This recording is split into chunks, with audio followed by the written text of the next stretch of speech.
روزانہ 27 مرتبہ پڑھنے والا ایسے لوگوں میں شامل ہوگا جن کی دعائیں قبول کر لی جاتی ہے۔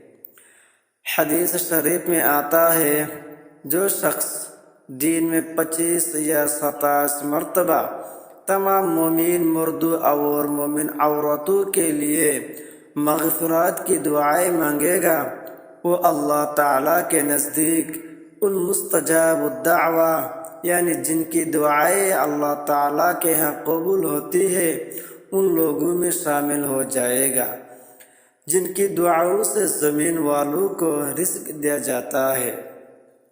اس دعا کو 27 مرتبہ پڑھیں یا سنیں۔ بسم اللہ الرحمن الرحیم۔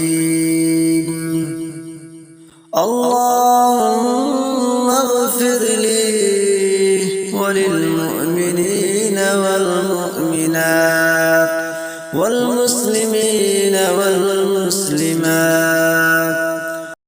اے اللہ میری اور تمام مومن مردوں اور مومن عورتوں کی اور تمام مسلمان مردوں اور مسلمان عورتوں کی مغفرت فرما۔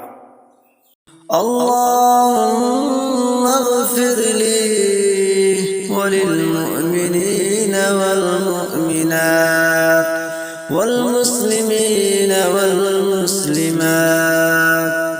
اللہم اغفر لی وللمؤمنین والمؤمنات والمسلمین والمسلمات۔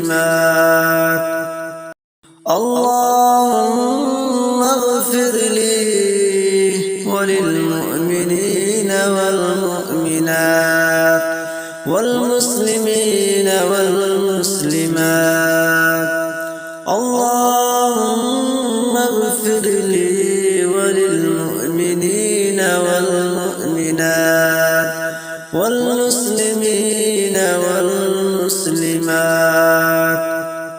اللہم اغفر لی وللمؤمنین والمؤمنات والمسلمین والمسلمات۔ اللہم اغفر